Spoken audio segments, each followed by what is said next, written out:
En 1669, España expulsó a sus últimos judíos. No de Madrid, no de Barcelona, no de ninguna ciudad de la península ibérica, de una fortaleza en la costa de África. 177 años después de que el decreto de la Alhambra hubiera prohibido a todos los judíos pisar suelo español, una comunidad de 470 personas había estado viviendo abiertamente como judíos bajo la corona española. Hablaban castellano, servían al rey, prestaban dinero a la hacienda real y durante más de un siglo y medio habían sobrevivido en un lugar donde, según todas las leyes y principios que España pretendía defender, no deberían haber existido en absoluto. Su hogar era Orán, una guarnición militar encaramada en la costa argelina, rodeada de territorio hostil, mantenida a un coste ruinoso, y completamente dependiente de una pequeña comunidad de familias judías que servían como intérpretes, diplomáticos, espías y comerciantes. Sin ellos, la guarnición española no podía comunicarse con las tribus musulmanas circundantes. Sin ellos, la fortaleza no podía funcionar. Y entonces, en el lapso de 3 años, todo se desmoronó. El hombre que había mantenido todo unido murió. Los enemigos que habían esperado durante décadas vieron su oportunidad.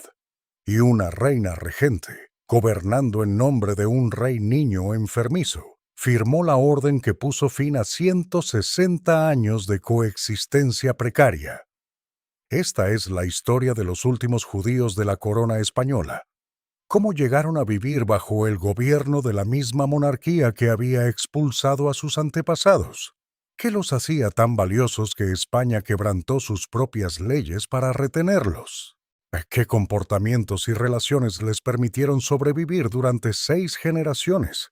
¿Y por qué, al final, sobrevivir no fue suficiente?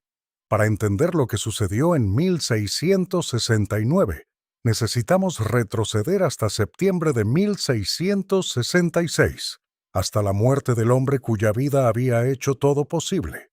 Su nombre era Jacob Cansino. Jacob Cansino el segundo ostentaba el título de intérprete real de lenguas en las plazas de Orán. El título suena modesto. La realidad era todo menos eso. Durante 30 años, Jacob había sido el hombre indispensable, la persona a través de quien debía pasar toda comunicación entre la guarnición española y el mundo musulmán. Negociaba con los gobernantes de Tremesén, recogía inteligencia sobre los movimientos otomanos, gestionaba el rescate de cautivos cristianos, administraba relaciones comerciales que mantenían a la guarnición abastecida de grano y ganado. Pero el poder de Jacob se extendía mucho más allá de Orán. En 1623 había conseguido algo que debería haber sido imposible: permiso para vivir abiertamente como judío en Madrid, en la mismísima sede del poder de la Inquisición española. Había logrado esto bajo la protección del conde duque de Olivares, el ministro más poderoso de España. Había traducido libros y los había publicado en la capital española. Había caminado por los pasillos del Palacio Real. Y en 1656, cuando la corona española estaba en bancarrota por 9ª vez en un siglo, Jacob Cansino había prestado al rey 800.000 ducados. 800.000 ducados. Para poner esto en perspectiva, el coste anual de mantener toda la guarnición de Orán rondaba los 100.000 ducados. Jacob había financiado personalmente 8 años de operaciones. Esto no era caridad, esto era un seguro. Un rey no expulsa a un hombre al que debe 800.000 ducados. Jacob tenía enemigos. El gobernador de Orán, el marqués de los Vélez, lo despreciaba. El marqués quería reasignar el puesto de intérprete a alguien que él controlara. En 1643, un antiguo comisario de la Inquisición llamado Fray Juan Ponce había escrito al Consejo Supremo de la Inquisición advirtiendo sobre la llegada de Jacob a España. Ponce lo llamó un mago poderoso que usaba hierbas y polvos para subyugar a otros. La Inquisición había ordenado al puerto de Valencia que expulsara a cualquier judío de Orán que desembarcara sin permiso real explícito. Nada de eso importó. Jacob estaba demasiado atrincherado, demasiado útil, demasiado rico. Mientras viviera, la comunidad judía de Orán estaba protegida. El 19 de septiembre de 1666, Jacob Cancino II murió. Dejó atrás una comunidad de casi 500 personas. Dejó atrás un hijo, Isaac, que carecía de las conexiones políticas de su padre. Dejó atrás un gobernador que había estado esperando este momento durante años. Y dejó atrás una España más débil, más pobre y más desesperada por demostrar sus credenciales católicas que en cualquier otro momento de su historia. El nuevo rey, Carlos II, tenía 5 años cuando su padre murió en 1665. No asumiría el gobierno personal hasta 1675. Mientras tanto, su madre, la reina regente Mariana de Austria, gobernaba a través de una serie de ministros controvertidos.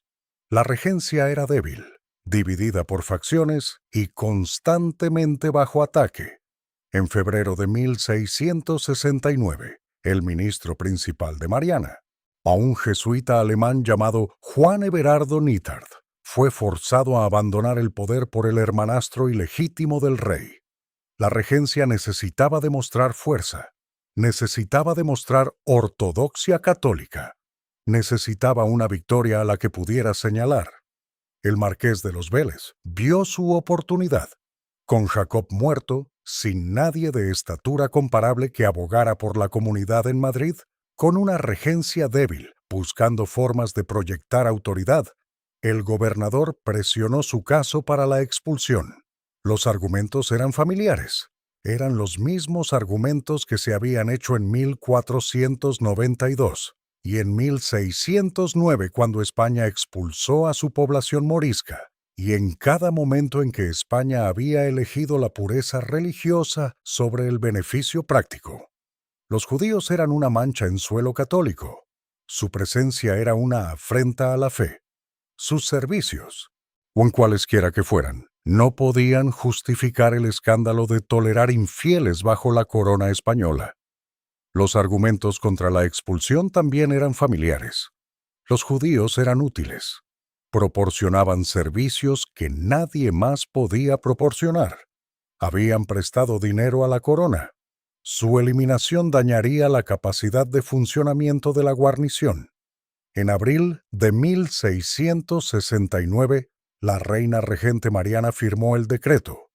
Se ordenó a los judíos de Orán y la fortaleza adyacente de Mazalquivir que se marcharan. 160 años de supervivencia llegaron a su fin. La comunidad se dispersó. Algunos fueron a Niza, que estaba bajo el gobierno de los duques de Saboya. Algunos continuaron hasta Livorno, en Toscana, donde los grandes duques Médici habían convertido el puerto en un refugio para comerciantes sefardíes. Algunos se dirigieron a Ámsterdam, donde había surgido una próspera comunidad judía bajo protección holandesa. Algunos probablemente cruzaron a territorio musulmán, a Tremesén u otras ciudades norteafricanas, donde sus antepasados habían encontrado refugio alguna vez. Y un miembro de la comunidad tomó una decisión diferente. Isaac Cancino, el hijo mayor de Jacob Cancino II, se convirtió al cristianismo en el momento de la expulsión. Después de 6 generaciones de su familia sirviendo a España, mientras mantenían su fe. Después de 160 años de la comunidad preservando su identidad bajo las circunstancias más imposibles, Isaac eligió el bautismo. No conocemos sus razones. No sabemos si se convirtió por convicción, o desesperación, o cálculo. Sabemos solamente que cuando la comunidad salió de Orán por última vez, el hijo mayor de Jacob Cancino se quedó atrás como cristiano. La fortaleza sobreviviría otros 39 años.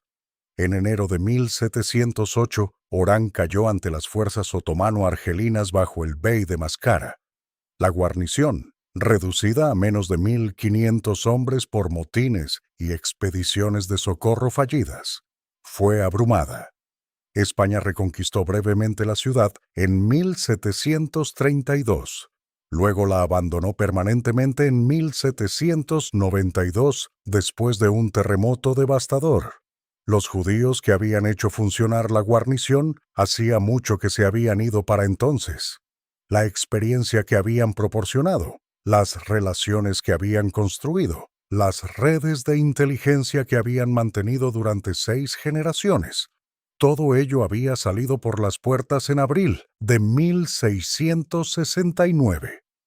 Este documental contará la historia de cómo llegó a existir esa comunidad, cómo sobrevivió y por qué cayó. Es una historia sobre los usos de la tolerancia y los límites de la utilidad, sobre lo que significa ser indispensable hasta que, de repente, dejas de serlo, sobre un pequeño grupo de personas navegando entre imperios, entre religiones, entre las leyes que deberían haberlos condenado y las necesidades que los mantuvieron vivos. Comienza no en 1669, ni en 1666, sino en 1492, con un decreto que cambió el mundo. El 2 de enero de 1492, el ejército de Fernando e Isabel entró en la ciudad de Granada. El último gobernante musulmán en la península ibérica, Muhammad XII, entregó las llaves del Palacio de la Alhambra y cabalgó al exilio. La Reconquista, la campaña cristiana de siglos para recuperar España del dominio islámico, estaba completa. Menos de 3 meses después, el 31 de marzo, Fernando e Isabel firmaron el Decreto de la Alhambra. Se dio a todos los judíos en los reinos de Castilla y Aragón 4 meses para convertirse al cristianismo o marcharse. No habría excepciones, no habría apelaciones. Los judíos que permanecieran después del plazo enfrentarían la muerte. El decreto afectó a entre 150.000 y 200.000 personas. Algunos se convirtieron, convirtiéndose en lo que se llamaba conversos o cristianos nuevos. Muchos de estos pasarían los siguientes siglos bajo la sospecha de la Inquisición, que existía precisamente para investigar si sus conversiones eran genuinas. Otros se fueron. Fueron a Portugal, que emitiría su propio decreto de conversión forzada en 1497.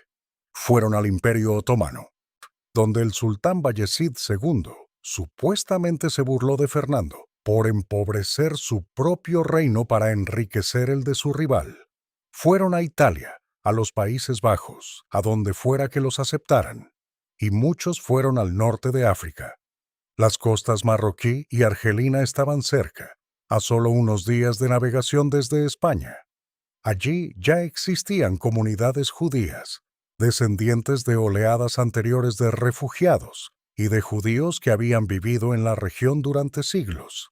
La ciudad de Tremesén, la capital de un reino musulmán regional, se convirtió en un importante centro de vida judía. También lo hizo Fez en Marruecos. También lo hizo un próspero puerto comercial llamado Orán. Fernando e Isabel no pretendían que la historia terminara allí. La Reconquista había unificado España bajo dominio cristiano. La expulsión había purgado la tierra de judíos. Pero los monarcas y sus sucesores creían que la misión de España se extendía más allá de la península. La cruzada continuaría al otro lado del agua, hacia las tierras del Islam. El hombre que llevaría adelante esta visión era el cardenal Francisco Jiménez de Cisneros, arzobispo de Toledo, gran inquisidor de España, y una de las figuras más poderosas del reino. Cisneros era un asceta, un reformador y un fanático. Había supervisado personalmente la conversión forzada de musulmanes en Granada, quemando miles de manuscritos árabes en la plaza pública. Creía que el destino de España era llevar la cruz a África. En 1505, Cisneros financió y organizó la conquista de Mazalquivir, un puerto natural en la costa argelina. 4 años después, puso su mirada en un premio mayor, la ciudad de Orán. Orán, en 1509, era un próspero centro comercial de quizás 25.000 habitantes, gobernado por el reino Sayani de Tremesén. Se encontraba en una posición estratégica en la costa mediterránea, controlando rutas comerciales entre Europa y el interior africano. También era una base para corsarios que asaltaban barcos españoles y pueblos costeros. Cisneros reunió una expedición a un coste asombroso. La factura final ascendió a 39,6 millones de maravedíes, casi 5 veces lo que la corona gastaría más tarde en la circunnavegación del globo de Magallanes. Una flota de 80 barcos transportó entre 8.000 y 12.000 infantes y 3.000 a 4.000 jinetes a través del Mediterráneo. El comandante militar era Pedro Navarro, conde de Oliveto, un veterano de las guerras italianas. La flota partió de Cartagena el 16 de mayo de 1509. 2 días después, el 18 de mayo, comenzó el asalto. Las defensas de la ciudad se desmoronaron con velocidad impactante. Aproximadamente 4.000 defensores murieron. Las bajas españolas fueron inferiores a 30. Al final del día, Orán estaba en manos cristianas. El cardenal Cisneros entró en la ciudad conquistada el 20 de mayo. La transformación comenzó inmediatamente. Las mezquitas fueron consagradas como iglesias, hospitales y conventos. Los libros y archivos árabes de la ciudad fueron reunidos y quemados. Cisneros veía a Orán como el primer paso en una nueva cruzada que finalmente llegaría a Jerusalén. Esa cruzada nunca sucedió. Fernando estaba más interesado en la política europea que en aventuras africanas. Los recursos que habrían sido necesarios para una mayor expansión fueron consumidos por guerras en Italia y otros lugares. España estableció una cadena de fortalezas costeras, presidios, a lo largo de la costa norte africana, pero nunca conquistó el interior. En su mayor extensión, alrededor de 1511, el norte de África español incluía Orán, Massalquivir, Bejaia, Trípoli y algunas otras posiciones. En pocas décadas, la mayoría de estas habían caído ante los otomanos o poderes musulmanes locales. Para el siglo XVII, España solo conservaba Orán Massalquivir, Melilla y algunos puestos rocosos. Orán se convirtió en una guarnición permanente, una isla cristiana en un mar musulmán. Los españoles la fortificaron fuertemente. El fuerte de Santa Cruz, encaramado a más de 400 metros sobre el nivel del mar en el monte Murjajo, se convirtió en una de las instalaciones militares más impresionantes del Mediterráneo. Estaba conectado por túneles subterráneos al fuerte de la Mona y al fuerte de San Felipe. El complejo fue diseñado para ser inexpugnable. Mantener esta fortaleza era ruinosamente costoso. Los costes anuales superaban los 100.000 ducados, un drenaje constante de una hacienda que se tambaleaba de bancarrota en bancarrota. La guarnición típicamente contaba entre 3.000 y 5.000 soldados, comandados por capitanes generales extraídos de la más alta nobleza española. El puesto era prestigioso pero castigador. Enfermedad, deserción y asedios periódicos por fuerzas musulmanas circundantes hacían de Orán uno de los destinos más peligrosos del Imperio español. Y aquí estaba el problema fundamental. La guarnición estaba completamente aislada. Los soldados eran españoles. La población circundante era musulmana. La guarnición necesitaba alimento, agua, inteligencia y la capacidad de negociar con poderes locales. No podía obtener ninguna de estas cosas por sí misma. Los españoles desarrollaron un sistema llamado los moros de paz. Estas eran tribus locales que acordaban abastecer a la guarnición a cambio de pago y protección. Los arreglos eran complejos, frágiles y absolutamente esenciales. Sin ellos, la guarnición moriría de hambre. Pero los moros de paz hablaban árabe. Los soldados españoles hablaban castellano. Alguien tenía que traducir. Alguien tenía que negociar los términos. Alguien tenía que entender la compleja red de política tribal y relaciones comerciales que determinaba si la guarnición comería o pasaría hambre. Los soldados españoles no podían hacer esto. No hablaban el idioma, no conocían a la gente, no entendían la cultura.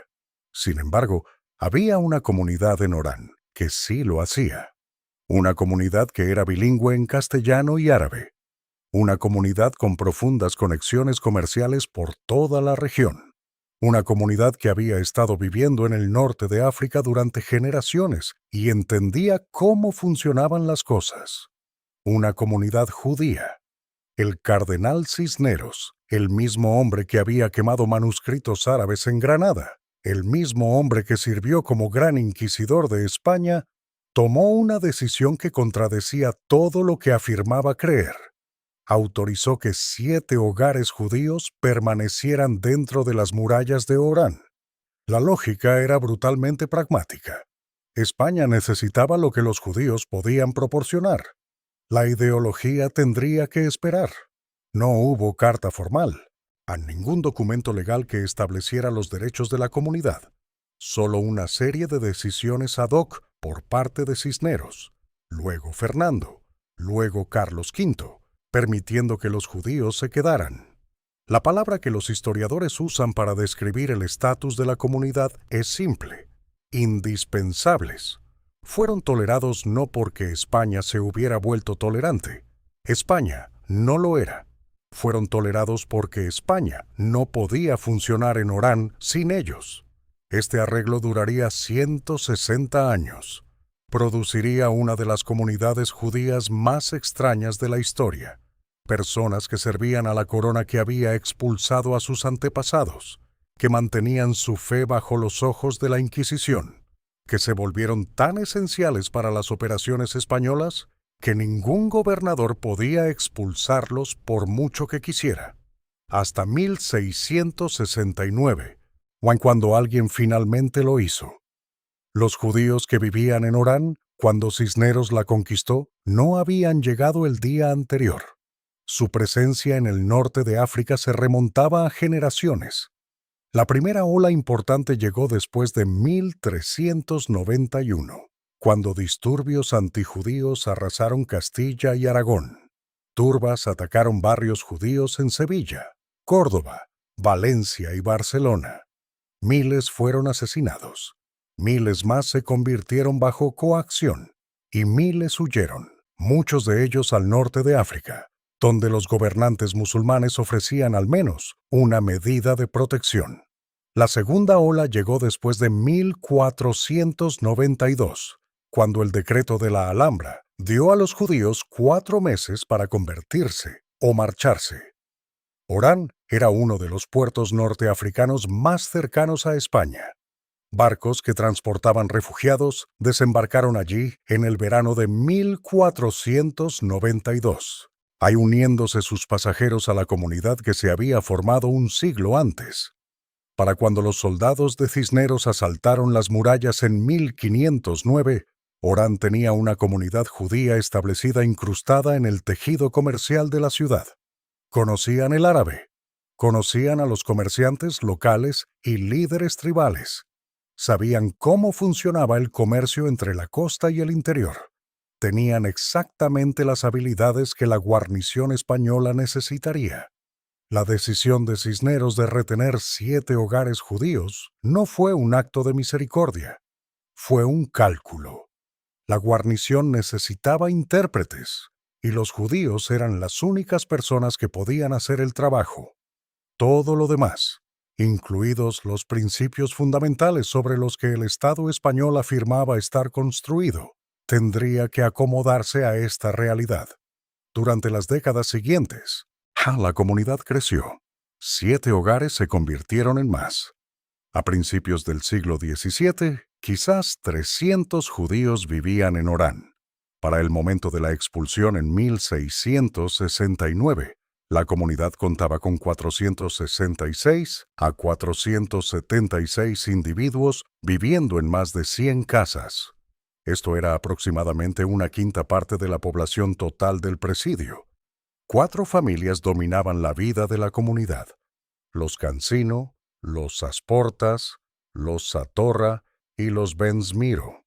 Estas fueron descritas en fuentes contemporáneas como las familias naturales de Orán, las que habían estado allí más tiempo y ejercían la mayor influencia. Debajo de ellas había otras familias, algunas prósperas, algunas en dificultades, todas ellas unidas por la condición compartida de su existencia. La comunidad mantenía 3 idiomas. El hebreo se usaba para propósitos religiosos. El judeo-árabe era el idioma diario de conversación y comercio, un dialecto del árabe escrito en caracteres hebreos. El español castellano era el idioma de comunicación con la guarnición y con España misma. La capacidad de moverse entre estos mundos, de hablar con un gobernador español en su propio idioma y luego volverse y negociar en árabe con una delegación tribal, era el activo fundamental de la comunidad. Dejaron atrás documentos. El más importante es el Maizor de Orán, un conjunto de 5 manuscritos litúrgicos ahora conservados en la Biblioteca Bodleiana de Oxford. El Maizor contiene más de 100 poemas en judeo, árabe y hebreo, incluyendo oraciones, himnos y, finalmente, un poema narrativo que describe la expulsión misma. Estos manuscritos son la voz de la comunidad hablando a través de los siglos. ¿Qué hacían exactamente los judíos de Orán? La respuesta es casi todo lo que requería cruzar fronteras. Servían como intérpretes, traduciendo entre la guarnición española y el mundo musulmán circundante. Cada negociación con tribus locales, cada misión diplomática a los gobernantes de Tremesén, cada interrogatorio de un enemigo capturado requería sus servicios. El cargo de intérprete real, ocupado por la familia Cancino durante 6 generaciones, era la expresión más visible de este papel, pero el trabajo de interpretación se extendía por toda la comunidad. Servían como agentes diplomáticos. Cuando España necesitaba comunicarse con potencias musulmanas, los judíos llevaban los mensajes. Entendían los protocolos cortesanos, sabían a qué funcionarios acercarse y podían enmarcar propuestas en términos que sus homólogos musulmanes aceptarían. Este era un trabajo delicado que requería conocimiento de múltiples sistemas políticos. Servían como espías. Cuando la guarnición emprendía expediciones militares, jornadas, en territorio circundante, los intermediarios judíos proporcionaban inteligencia sobre movimientos enemigos, geografía local y alineamientos políticos. Información que podía significar la diferencia entre una incursión exitosa y un desastre pasaba por manos judías. Servían como comerciantes. El comercio entre Orán y el interior musulmán, y entre Orán y puertos españoles como Málaga y Cartagena, dependía de redes comerciales judías. La guarnición necesitaba grano, ganado y suministros. Las tribus locales querían productos manufacturados europeos. Los judíos facilitaban estos intercambios, beneficiándose de su posición como intermediarios mientras mantenían alimentada a la guarnición. Servían como prestamistas. El efectivo siempre escaseaba en Orán. Los soldados quedaban sin pago durante meses. Los gobernadores necesitaban fondos para mantener fortificaciones o sobornar a aliados locales. Los prestamistas judíos proporcionaban crédito, cobrando intereses que la Iglesia prohibía que los cristianos tomaran. Este era un papel que los judíos habían desempeñado en toda la Europa medieval y continuaba en Orán, y participaban en el comercio de esclavos. Orán era un importante punto de redistribución para cautivos musulmanes tomados en incursiones españolas en territorios circundantes.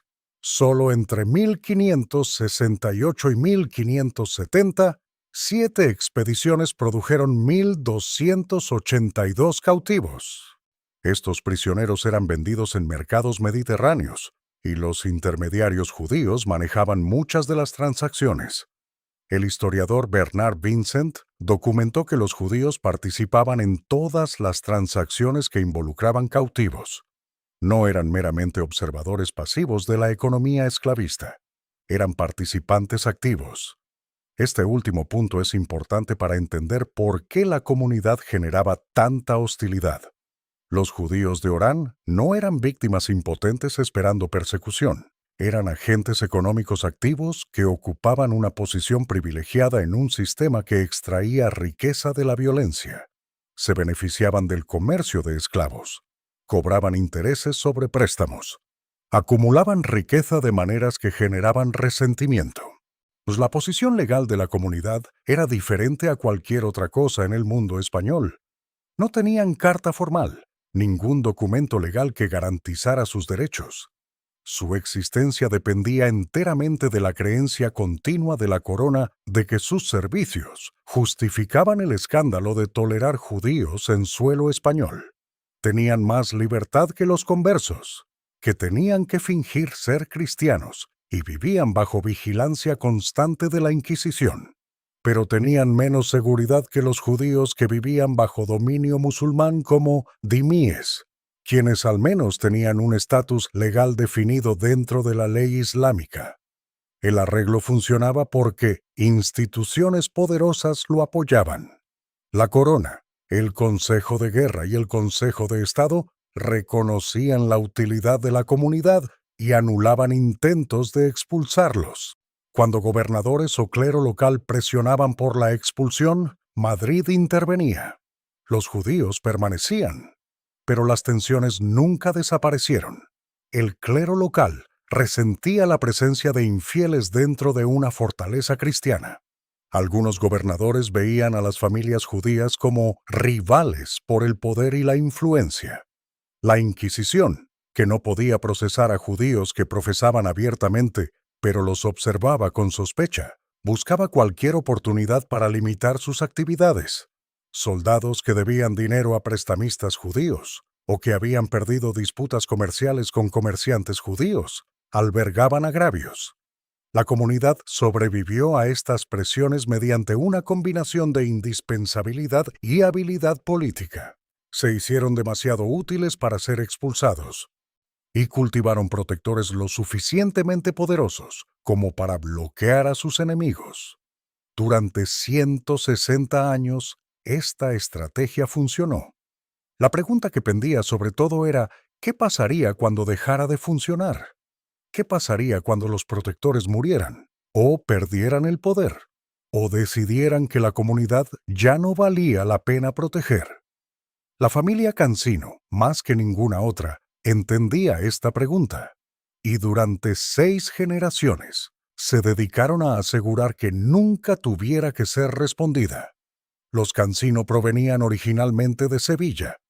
Cuando se fueron, ya fuera después de 1391 o 1492, cruzaron a Tremesén, la capital de un reino musulmán, en lo que ahora es el oeste de Argelia. En algún momento después de la conquista española en 1509, se establecieron en Orán, supuestamente por orden del propio rey Fernando.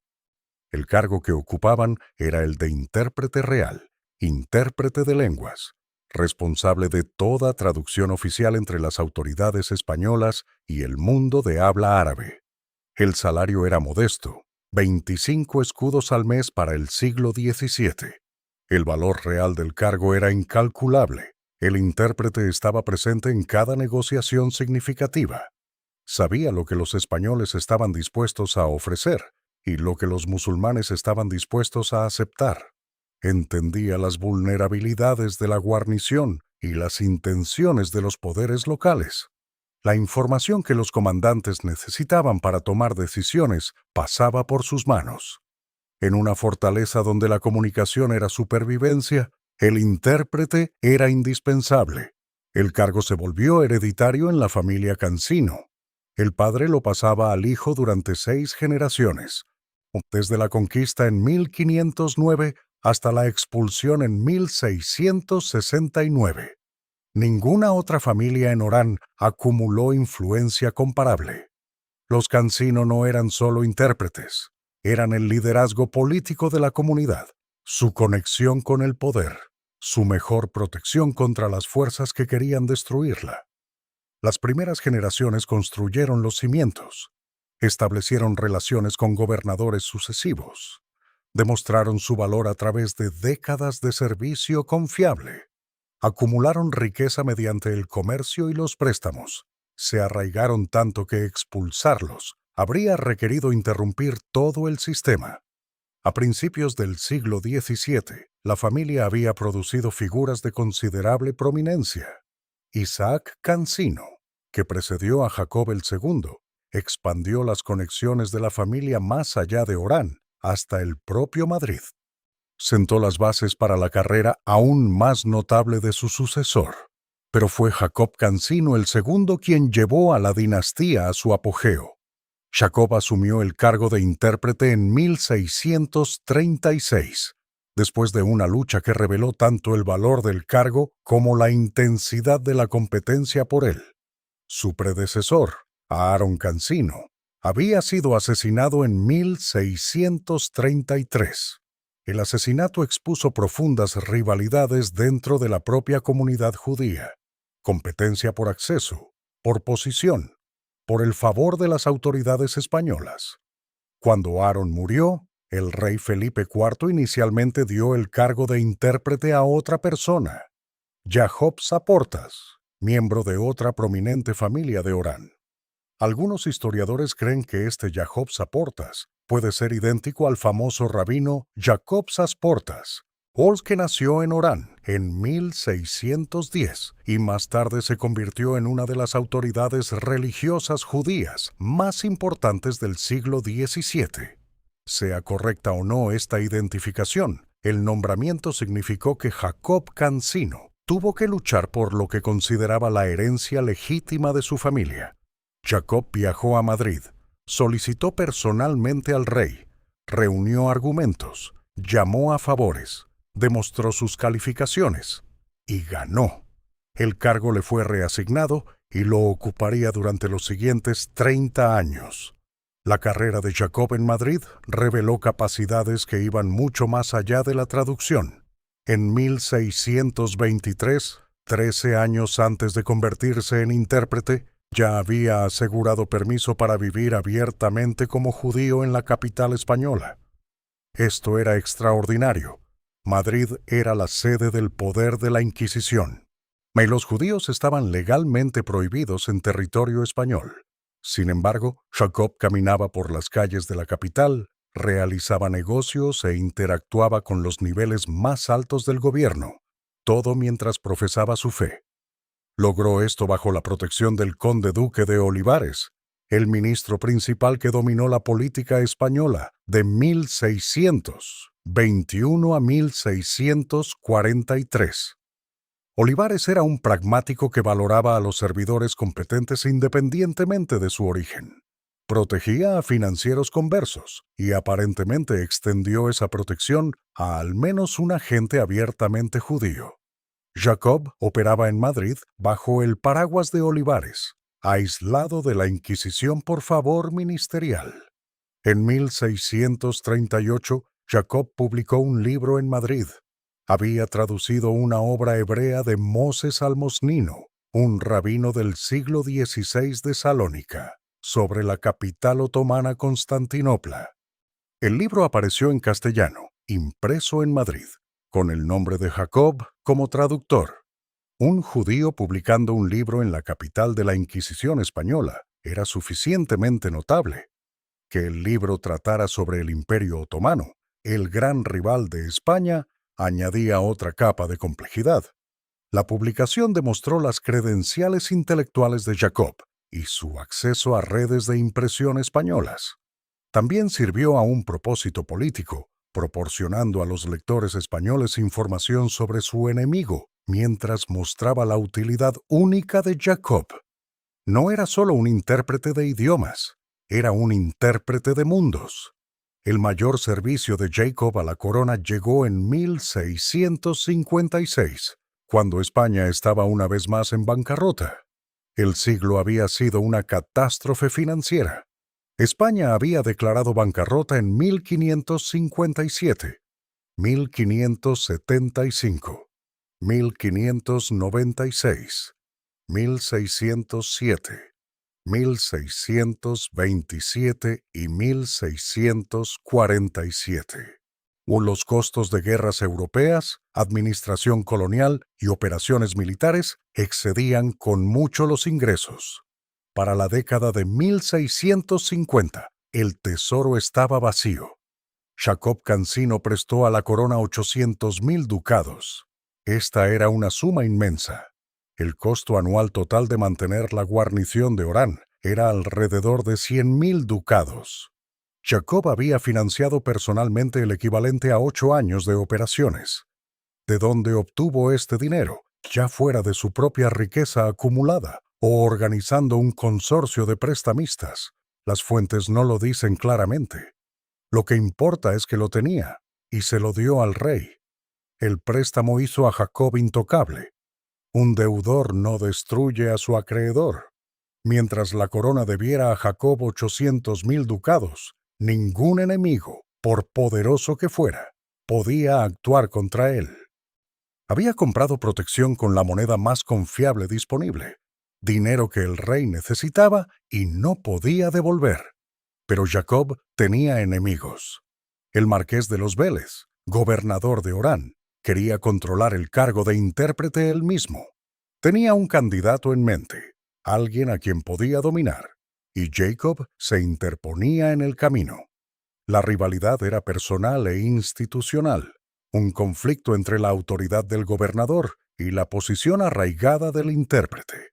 La Inquisición también observaba a Jacob con sospecha. En noviembre de 1643, Fray Juan Ponce, un excomisario de la Inquisición que había servido en Orán, escribió a la Suprema, el Consejo Supremo de la Inquisición, advirtiendo sobre la llegada de Jacob a España.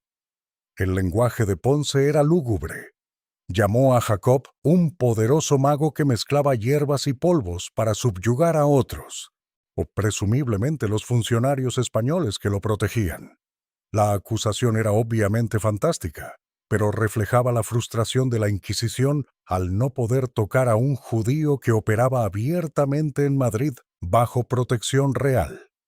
La Suprema respondió ordenando al puerto de Valencia expulsar a cualquier judío de Orán que desembarcara sin permiso real explícito. Este fue un disparo de advertencia a Jacob, un recordatorio de que la Inquisición no se había olvidado de él, aunque no pudiera procesarlo directamente. Ninguno de estos enemigos pudo derribar a Jacob mientras vivió. Sus relaciones, su riqueza, sus décadas de servicio y, sobre todo, su préstamo a la corona lo hicieron invulnerable. La comunidad que protegía compartía esa invulnerabilidad. Mientras Jacob Cancino se interpusiera entre ellos y sus enemigos, ni los judíos de Orán estaban a salvo. El 19 de septiembre de 1666, Jacob Cancino el segundo murió. Probablemente tenía 60 o 70 años. Había ocupado el cargo de intérprete durante 30 años, más tiempo que cualquiera de sus predecesores. Había visto a España declinar desde el dominio europeo hasta la impotencia agotada. Había navegado la caída de Olivares, las guerras interminables, las bancarrotas, la transición de Felipe IV al gobierno de regencia que ahora gobernaba en nombre de un niño enfermizo. Su muerte dejó a la comunidad sin su protector. Su hijo mayor, Isaac, heredaría el cargo de intérprete, pero Isaac carecía de las décadas de relaciones acumuladas de su padre, de sus conexiones en Madrid, de su historial de servicio que lo hacía indispensable. Isaac era un hombre joven ocupando los zapatos de un anciano, y los zapatos no le quedaban bien. El marqués de los Vélez comprendió inmediatamente lo que significaba la muerte de Jacob. El obstáculo que lo había bloqueado durante años había desaparecido.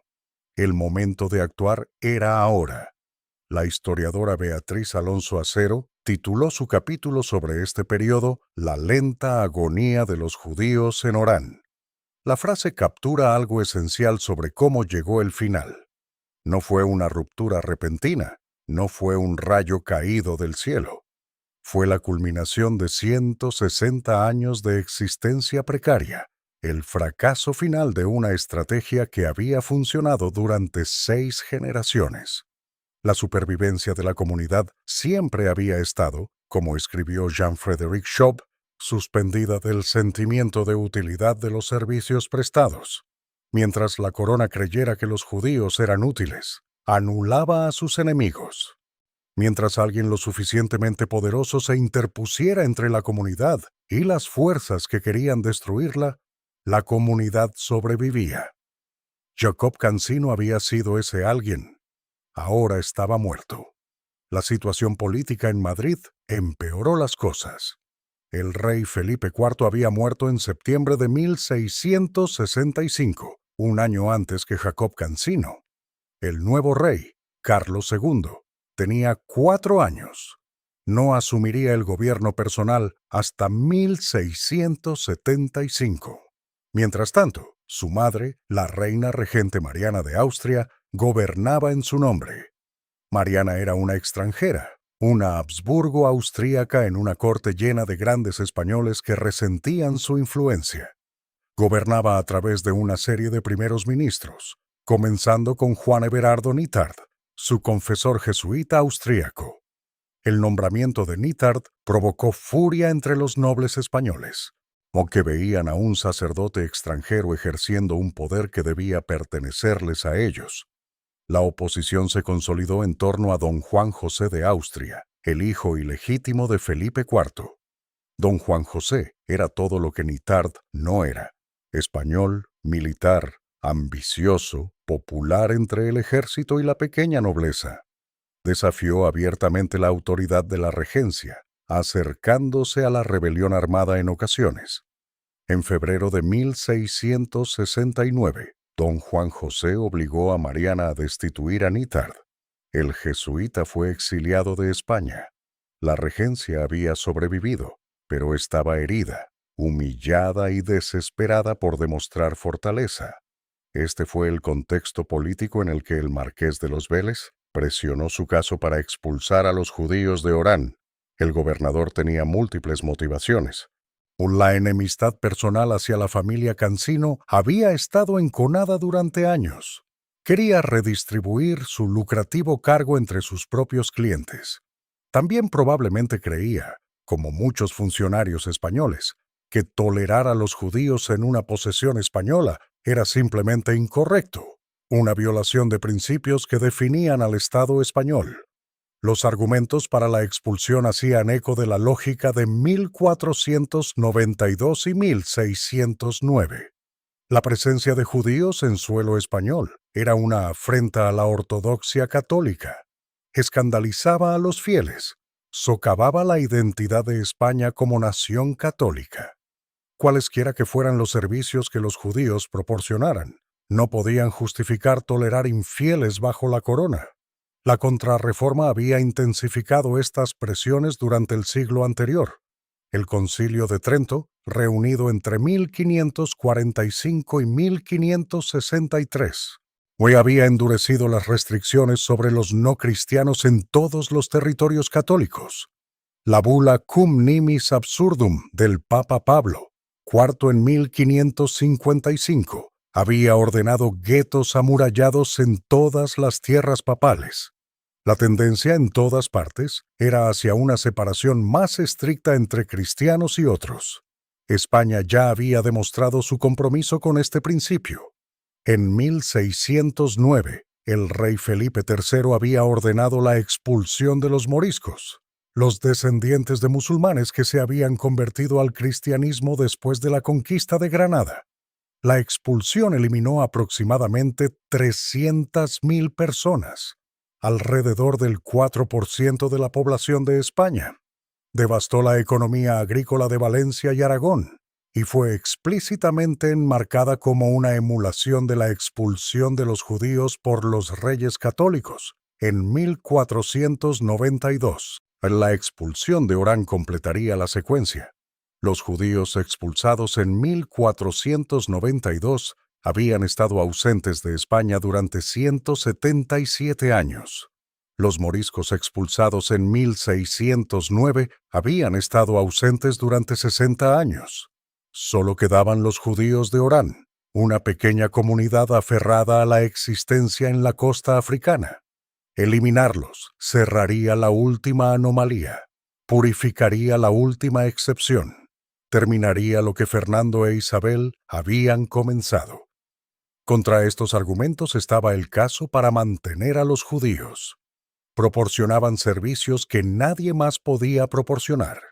Su interpretación, inteligencia y redes comerciales eran esenciales para el funcionamiento de la guarnición. Jacob Cancino había prestado a la corona 800.000 ducados. Expulsar a la comunidad significaba perder estos activos e incumplir esa deuda. Pero Jacob estaba muerto. La deuda era con un hombre muerto, y los hombres muertos no cobran lo que se les debe. Isaac Cancino carecía de la posición de su padre para reclamar la obligación. Los otros líderes de la comunidad carecían de su acceso a Madrid, sus relaciones con ministros poderosos, sus décadas de credibilidad acumulada. Los argumentos para la expulsión ganaron. A principios de 1669, la reina regente Mariana firmó el decreto ordenando la expulsión de los judíos de Orán y Mazalquivir. La fecha exacta del decreto no sobrevive en todas las fuentes, pero la expulsión se llevó a cabo en abril de ese año. A la comunidad se le dio tiempo para arreglar sus asuntos y organizar el transporte. Esta no fue la huida pánica de 1492, cuando los judíos tuvieron 4 meses para liquidar generaciones de propiedad acumulada. La comunidad de Orán era lo suficientemente pequeña y la logística lo suficientemente simple que la expulsión pudo realizarse de manera relativamente ordenada. Relatos contemporáneos de la expulsión sobreviven de ambos lados. Luis Joseph de Sotomayor y Valenzuela escribió un relato diseñado para glorificar al Marqués de los Vélez, presentando la expulsión como un acto justo de purificación católica. Del lado judío, se compuso un largo poema en judeo-árabe describiendo la expulsión y preservado en el Mahzor de Orán.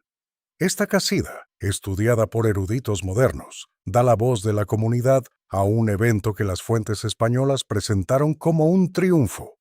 En lo que las fuentes coinciden es en el hecho básico.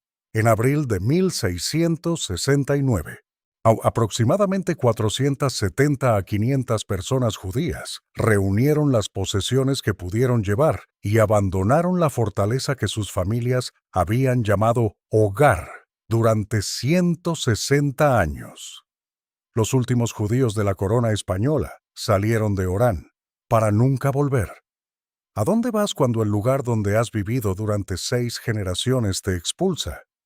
Los judíos de Orán enfrentaron esta pregunta en abril de 1669. No eran la primera comunidad sefardí en enfrentarla.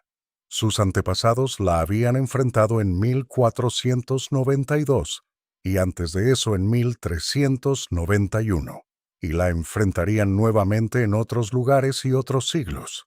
El exilio estaba entretejido en la experiencia sefardí. Lo que variaba era el destino. La comunidad se dispersó por el Mediterráneo occidental, buscando refugio en lugares donde los judíos pudieran vivir abierta y seguramente. Sus elecciones reflejaban las redes que habían construido a lo largo de generaciones de comercio y el conocimiento que habían acumulado sobre dónde se podía encontrar tolerancia. El destino principal fue Niza. La ciudad estaba entonces bajo el gobierno de los duques de Saboya, que habían permitido el asentamiento sefardí desde 1648. Una pequeña comunidad judía ya existía allí, compuesta de refugiados de Italia y Holanda. Niza estaba lo suficientemente cerca de Orán para ser alcanzable por barco, lo suficientemente lejos del territorio español para estar a salvo, y gobernada por gobernantes que veían beneficio comercial en recibir a comerciantes y artesanos calificados. Desde Niza, muchos continuaron a Livorno, este puerto toscano, llamado Leghorn en inglés, o se había convertido en la ciudad más acogedora del Mediterráneo para los judíos sefardíes. Los grandes duques Medici habían reclutado activamente a comerciantes judíos desde finales del siglo XVI, entendiendo que la tolerancia religiosa era buena para los negocios. Livorno no tenía gueto. Los judíos podían vivir donde quisieran, dedicarse a cualquier oficio y practicar su religión abiertamente. A mediados del siglo XVII, la ciudad tenía una próspera comunidad sefardí dedicada al comercio mediterráneo. Abraham Cancino, el hermano menor del hijo mayor de Isaac Cancino, eventualmente se convirtió en rabino en Livorno. La familia que había servido como intérpretes de España durante 6 generaciones ahora proporcionaba liderazgo religioso a una comunidad de refugiados. Era un tipo diferente de servicio. No, pero continuaba la prominencia de la familia en un nuevo entorno.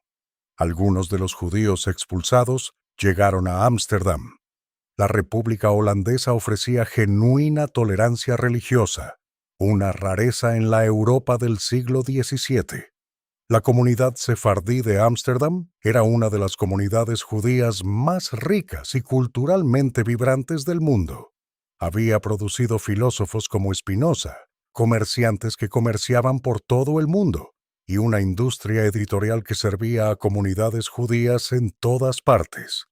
Un Isaac Cancino estuvo activo como editor en Ámsterdam en 1685, posiblemente un pariente de la familia de Orán, continuando su tradición de trabajar con textos e idiomas.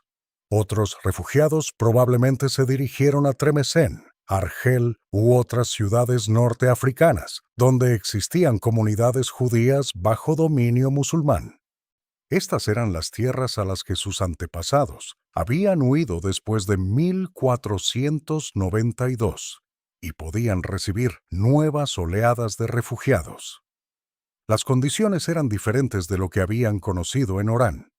Como dimíes bajo la ley islámica, enfrentarían restricciones legales e impuestos especiales, pero tendrían derechos definidos, un estatus reconocido y seguridad relativa. Esto era más de lo que la corona española había ofrecido en última instancia. Sabemos menos sobre la dispersión de lo que nos gustaría. Las fuentes se centran en la expulsión misma, en el decreto y su ejecución, más que en lo que sucedió después. La comunidad que había sido tan cuidadosamente documentada mientras servía a los intereses españoles se volvió invisible una vez que dejó de servirles. No sabemos dónde terminaron algunos individuos porque sus nombres aparecen en registros de Niza, Livorno y Ámsterdam. Para la mayoría de los 470 expulsados, no sabemos nada de sus destinos. Una elección se destaca del resto. Isaac Cancino, el hijo mayor de Jacob Cancino el segundo, no se fue al exilio. En el momento de la expulsión, se convirtió al cristianismo. No sabemos por qué Isaac tomó esta decisión. Las fuentes no registran su razonamiento, solo su decisión. Quizás no pudo soportar dejar el único hogar que había conocido. Quizás creyó que la conversión le permitiría mantener la posición y propiedad de la familia. Quizás había perdido la fe en una tradición que había llevado a su familia a este momento. Quizás simplemente carecía del coraje o los medios para empezar de nuevo en otro lugar. Lo que sabemos es que después de 6 generaciones de la familia Cancino, sirviendo a España mientras mantenían su identidad judía, la 7ª generación rompió la cadena. Isaac se quedó atrás como cristiano mientras su comunidad marchaba al exilio. La conversión debe haber enviado ondas de choque a través de la comunidad que partía. Los Cancino habían sido sus líderes, sus protectores, su conexión con el poder. Jacob Cancino había personificado la estrategia de supervivencia de la comunidad a través de la indispensabilidad. La conversión de su hijo significaba que esa estrategia había fracasado completamente. No solo la comunidad había sido expulsada, sino que su familia líder había rendido la misma identidad que la expulsión supuestamente castigaría. Los descendientes de Isaac, si los tuvo, habrían sido cristianos nuevos, conversos. o sujetos a las mismas sospechas y discapacidades que los descendientes de judíos que se habían convertido en 1492. La Inquisición escrutaba a las familias conversas durante generaciones, buscando evidencia de práctica judía secreta. Isaac había escapado del exilio al costo de entrar en un tipo diferente de vigilancia. Para la comunidad que partió, la expulsión cortó conexiones construidas durante 160 años. Las relaciones con funcionarios españoles, las redes comerciales que vinculaban Orán con puertos españoles, las fuentes de inteligencia en territorios musulmanes circundantes. Todo se perdió. La experiencia que los había hecho indispensables salió de Orán y se dispersó por el Mediterráneo. ¿Qué se llevaron consigo? Posesiones personales, ciertamente. Dinero, en la medida en que habían podido convertir la propiedad en riqueza portátil. Libros y documentos, incluyendo los manuscritos que eventualmente se convertirían en el Mahzor de Orán. Y recuerdos, historias, el conocimiento acumulado de cómo su comunidad había sobrevivido en una situación imposible durante 6 generaciones. ¿Qué dejaron atrás? Casas, negocios, relaciones con vecinos y clientes, las tumbas de sus antepasados, la sinagoga donde habían rezado, las calles que habían recorrido todos los días de sus vidas. Todo lo que no se podía llevar se perdió. La fortaleza que dejaron atrás sobreviviría otros 39 años, pero nunca volvería a funcionar de la misma manera. La consecuencia inmediata de la expulsión fue simple. España perdió toda su clase intermediaria en Orán. Los intérpretes que habían facilitado cada negociación con poderes musulmanes habían desaparecido. Los comerciantes que habían mantenido vínculos comerciales con territorios circundantes habían desaparecido. Los recolectores de inteligencia que habían proporcionado información sobre movimientos enemigos habían desaparecido. Las personas que entendían cómo navegar las complejas relaciones entre la guarnición española y sus vecinos musulmanes, relaciones que determinaban si la guarnición comería o pasaría hambre, habían desaparecido. Los españoles no los reemplazaron. No podían. Las habilidades que los judíos habían posesido, los idiomas que hablaban, las relaciones que habían construido a lo largo de generaciones, estas no eran cosas que pudieran replicarse por decreto.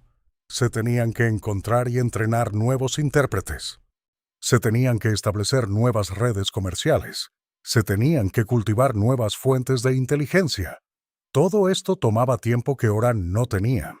La guarnición cojeó durante otras 4 décadas. Los costos continuaron aumentando. La situación estratégica continuó deteriorándose. España estaba luchando guerras que no podía permitirse contra enemigos que no podía derrotar. Los presidios norteafricanos eran una sangría de recursos que se necesitaban en otra parte. En enero de 1708, 39 años después de la expulsión, Orán cayó. Los atacantes eran fuerzas otomano-argelinas bajo el mando del bey de Mascara. Sitiaron la fortaleza con números abrumadores. La guarnición española, reducida a menos de 1.500 hombres por años de abandono, no pudo resistir. Los motines habían debilitado la disciplina. Las expediciones de socorro habían fracasado.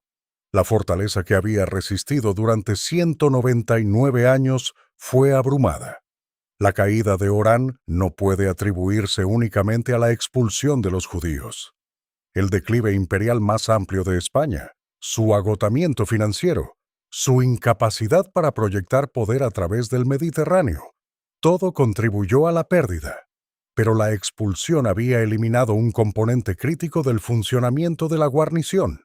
Las personas que habían hecho posible sobrevivir en territorio hostil ya no estaban allí. Su ausencia se sintió en cada negociación que fracasó, en cada pieza de inteligencia que se perdió, en cada relación comercial que colapsó. España reconquistó brevemente Orán en 1732 con una expedición masiva de más de 28.000 tropas. El segundo período de dominio español duró hasta 1792, cuando un terremoto devastador convenció a la corona de abandonar la fortaleza permanentemente. No hay indicación de que los judíos fueran formalmente readmitidos durante este segundo período. La comunidad que había servido a España durante 160 años no fue invitada a regresar. La expulsión de 1669 fue el evento terminal en una secuencia de purgas religiosas que había comenzado en 1492. Fernando e Isabel expulsaron a los judíos de España. Sus sucesores expulsaron a judíos de Sicilia, Nápoles y otros territorios españoles en Italia. Felipe III expulsó a los moriscos en 1609. ¿Cada expulsión fue justificada en los mismos términos? Purificar el suelo español de contaminación religiosa, completar la obra de los reyes católicos, perfeccionar la identidad de España como una nación puramente cristiana. El costo de esta pureza fue enorme. La expulsión de 1492 eliminó mercaderes hábiles, artesanos, médicos y financieros de la economía española. La expulsión morisca devastó la agricultura de Valencia y Aragón, regiones que dependían del trabajo morisco. La expulsión de Orán eliminó a las personas que hacían funcionar la fortaleza norteafricana más importante de España. Cada vez, España eligió la ideología sobre el pragmatismo. Cada vez pagó el precio. El contexto europeo más amplio hace que las elecciones de España sean aún más marcadas. Mientras España estaba expulsando a minorías religiosas, otras potencias estaban aprendiendo a tolerarlas. La República Holandesa, que había ganado su independencia de España en una larga guerra que terminó en 1648, ofrecía tolerancia religiosa genuina. Judíos, católicos y disidentes protestantes encontraron refugio allí. La comunidad sefardí de Ámsterdam se convirtió en una de las comunidades judías más ricas e influyentes de la historia, contribuyendo al dominio comercial holandés en el siglo XVII. Inglaterra, que había expulsado a sus judíos en 1290, los readmitió en 1656 bajo Oliver Cromwell. La decisión fue impulsada por lógica mercantilista. Los judíos traían habilidades comerciales, redes de comercio y capital. Un Estado que los acogiera se beneficiaría. Un Estado que los expulsara perdería. El puerto italiano de Livorno, bajo los grandes duques Medici, reclutó activamente a mercaderes sefardíes. Los Medici entendieron que la tolerancia religiosa era buena para los negocios. Livorno se convirtió en un importante centro comercial precisamente porque acogía a personas que otros estados rechazaban. Incluso dentro del mundo católico, la práctica variaba. Los estados pontificios mantenían comunidades judías en guetos, restringidas y desfavorecidas, pero no expulsadas. Venecia tenía su gueto, el gueto original que dio la palabra a otros idiomas, pero los judíos permanecieron como parte de la vida comercial de la ciudad. España estaba sola en su búsqueda de uniformidad religiosa total. Otros estados veían a las minorías religiosas como activos económicos a cultivar. España las veía como contaminantes espirituales a purgar. Las consecuencias de esta elección se desarrollaron durante siglos de declive español. El papel de la Inquisición en la expulsión de Orán merece atención. El Santo Oficio nunca estableció un tribunal formal en los presidios norteafricanos como lo hizo en México, Perú, Sicilia y Cerdeña. Pero comisarios de la Inquisición operaban en Orán, y la influencia ideológica de la Inquisición moldeó el clima en el que existía la comunidad judía.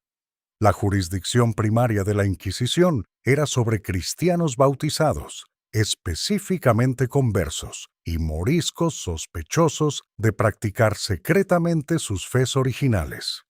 Los judíos que profesaban abiertamente quedaban fuera de esta jurisdicción. Eran infieles, no herejes. Paradójicamente, esto los protegía. Al permanecer abiertamente judíos en lugar de convertirse, la comunidad de Orán evitó el poder procesal de la Inquisición. Pero la ideología más amplia de la Inquisición de limpieza de sangre creó una atmósfera cultural hostil a cualquier tolerancia de no cristianos. El concepto sostenía que la ascendencia importaba tanto como la creencia. Incluso los conversos sinceros permanecían contaminados por su sangre judía o musulmana.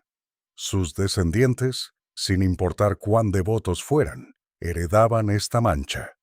En una sociedad organizada en torno a la limpieza de sangre, tolerar a judíos que practicaban abiertamente era una imposibilidad ideológica.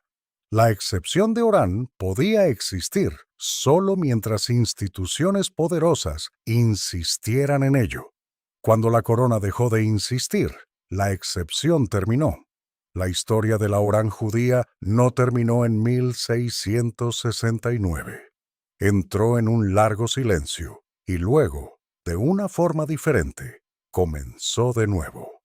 Bajo dominio musulmán, después de 1708, se permitió a los judíos regresar a Orán.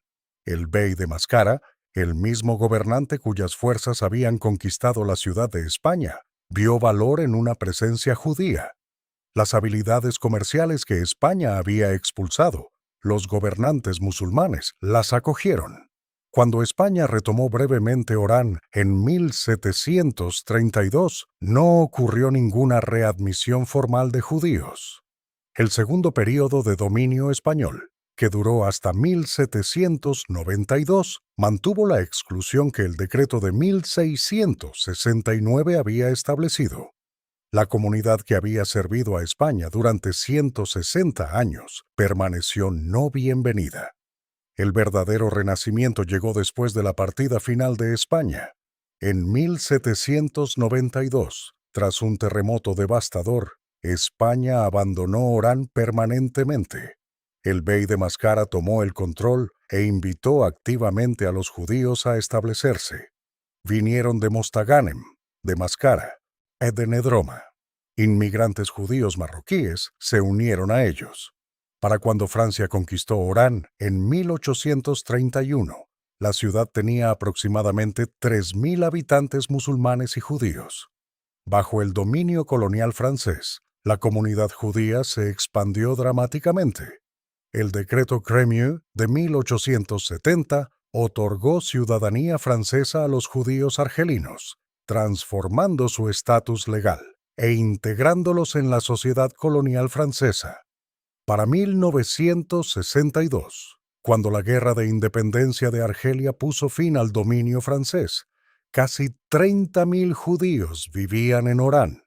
Eran la segunda comunidad judía más grande de Argelia, después de Argel.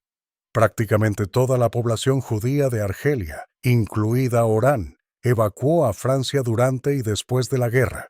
Se convirtieron en parte de la gran comunidad sefardí en la Francia metropolitana, o uniéndose a descendientes de emigraciones anteriores y refugiados de otros países norteafricanos.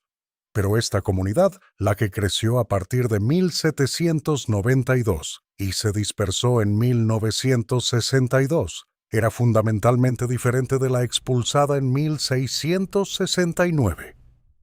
Las familias de habla hispana que habían servido como intérpretes de la corona, los Cancino y Sasportas, y Satorra y Benzmiro, estaban dispersos por Niza, Livorno y Ámsterdam. La nueva comunidad comprendía judíos marroquíes y argelinos occidentales que llegaron después de 1792.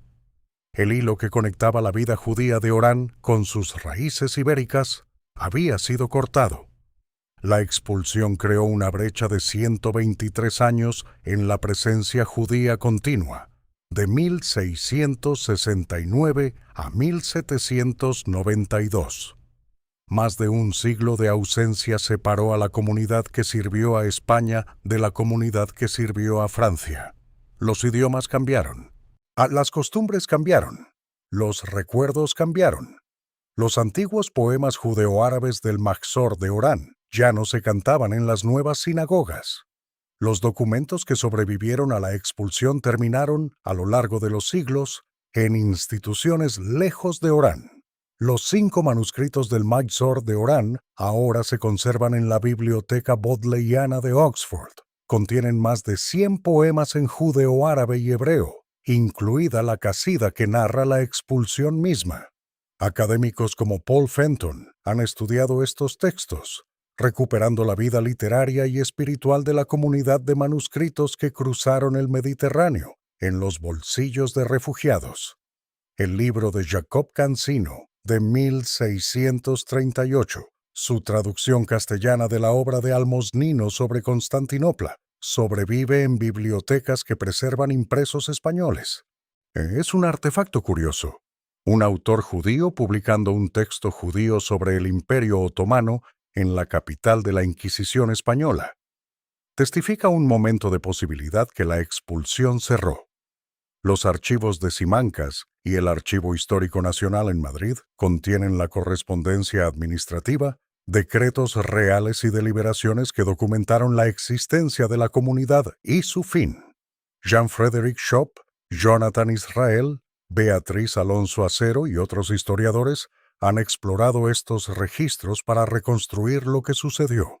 Su trabajo ha hecho posible contar esta historia con detalle y precisión. ¿Qué significa esta historia? ¿Qué lecciones, si las hay, ofrece? Es una historia sobre los usos y límites de la tolerancia. Los judíos de Orán fueron tolerados no porque España hubiera abrazado la diversidad o rechazado la intolerancia. Fueron tolerados porque eran útiles. En el momento en que esa percepción de utilidad se desvaneció, la tolerancia terminó. La tolerancia basada en la utilidad no es tolerancia en absoluto.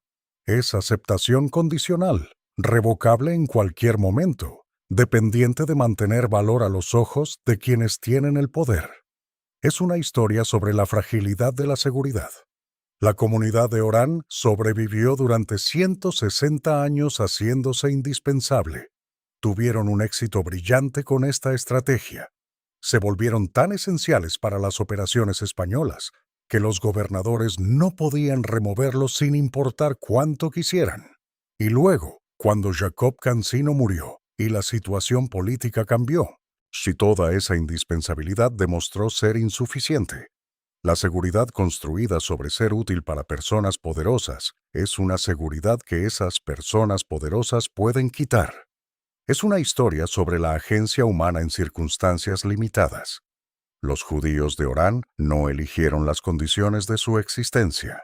Nacieron en una situación imposible, tolerados por un Estado que debería haberlos expulsado, dependientes de la creencia continua en su utilidad.